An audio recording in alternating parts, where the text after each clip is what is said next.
ನಮಸ್ಕಾರ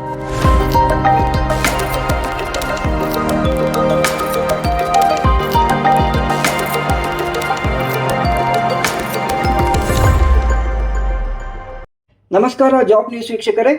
ಕಲ್ಯಾಣ ಕರ್ನಾಟಕ ಭಾಗದ 97 PDO ಹುದ್ದೆಗಳ ನೇಮಕಾತಿಗಾಗಿ ಸಿಂಧನೂರು ಸರ್ಕಾರಿ ಪದವಿ ಪೂರ್ವ ಕಾಲೇಜಿನಲ್ಲಿ ನಡೆದ ಪರೀಕ್ಷೆಯ ವೇಳೆ ಪ್ರಶ್ನೆ ಪತ್ರಿಕೆ ವಿತರಿಸಲು ಅರ್ಧ ಗಂಟೆ ತಡವಾಗಿರುವ ಪ್ರಕರಣದ ಕುರಿತು ತನಿಖೆ ನಡೆಸಲು 3 ಸದಸ್ಯರ ಉಪಸಮಿತಿಯನ್ನು ರಚಿಸಲಾಗಿದೆ ಎಂದು ರಾಜ್ಯದ ಮುಖ್ಯಮಂತ್ರಿ ಸಿದ್ದರಾಮಯ್ಯ ಅವರು ವಿಧಾನ ಪರಿಷತ್ತಿನಲ್ಲಿ ಇಂದು ಅಂದರೆ ಡಿಸೆಂಬರ್ 12ರಂದು ಪ್ರಕಟಿಸಿದ್ದಾರೆ.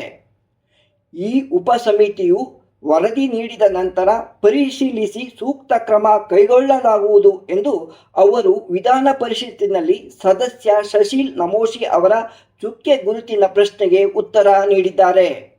ಕಲ್ಯಾಣ ಕರ್ನಾಟಕ ಭಾಗದ 97 PDO ಹುದ್ದೆಗಳ ಪರೀಕ್ಷೆಯನ್ನು ಕರ್ನಾಟಕ ಲೋಕಸೇವಾ ಆಯೋಗವು ಕಳೆದ ನವೆಂಬರ್ 17ರಂದು ನಡೆಸಿತ್ತು. ಈ ಪರೀಕ್ಷೆಯಲ್ಲಿ ಪ್ರಶ್ನೆ ಪತ್ರಿಕೆ ಲೀಕ್ ಆಗಿಲ್ಲ ಮತ್ತು ಪ್ರಶ್ನೆ ಪತ್ರಿಕೆ ವಿತರಿಸಲು ವಿಳಂಬವಾಗಿಲ್ಲ ಎಂದು ಸರ್ಕಾರವು ಸ್ಪಷ್ಟಪಡಿಸಿದೆ. ಈ ಪ್ರಕರಣದ ಸತ್ಯಾಸತ್ಯತೆ ತಿಳಿಯಲು ಈಗಾಗಲೇ ಆಯೋಗದಲ್ಲಿ ಉಪಸಮಿತಿಯನ್ನು ರಚಿಸಲಾಗಿದೆ. ವರದಿ ಸ್ವೀಕೃತವಾದ ನಂತರ ಪರಿಶೀಲಿಸಿ ಕ್ರಮ ಕೈಗೊಳ್ಳಲಾಗುವುದು ಎಂದು ಮುಖ್ಯಮಂತ್ರಿ ತಿಳಿಸಿದ್ದಾರೆ. ಸ್ನೇಹಿತರೆ, ನಿಮಗೆ ತಿಳಿದಿರುವಂತೆ ರಾಯಚೂರು ಜಿಲ್ಲೆ ಸಿಂಧನೂರು ಸರ್ಕಾರಿ ಪದವಿ ಕಾಲೇಜು ಪರೀಕ್ಷಾ ಕೇಂದ್ರದಲ್ಲಿ ಈ ಘಟನೆ ನಡೆದಿತ್ತು. ಈ ಘಟನೆಗೆ ಸಂಬಂಧಿಸಿದ ಹಾಗೆ ಗಲಾಟೆಗೆ ಪ್ರಚೋದನೆ, ಪ್ರತಿಭಟನೆ, ತಪ್ಪುಗ್ರಹಿಕೆ ಹಾಗೂ ಸುಳ್ಳು ಸುದ್ದಿಗಳನ್ನು ಹರಡಿದ ಆರೋಪಗಳಡಿ 2 ಮಂದಿ ಅಭ್ಯರ್ಥಿಗಳ ಮೇಲೆ ಪ್ರಕರಣ ದಾಖಲಿಸಿಕೊಳ್ಳಲಾಗಿತ್ತು.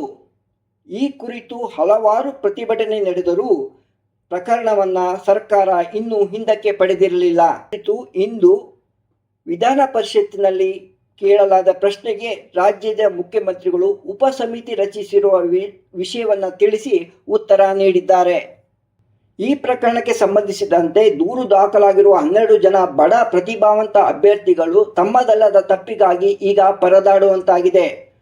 ಸುಮಾರು 30ರಿಂದ 40 ನಿಮಿಷಗಳ ಕಾಲ ಪ್ರಶ್ನೆ ಪತ್ರಿಕೆ ನೀಡಿಲ್ಲದ ಕಾರಣದಿಂದಾಗಿ ಈ ಅಭ್ಯರ್ಥಿಗಳು ಪ್ರತಿಭಟನೆಗೆ ಮುಂದಾಗಿದ್ದರು.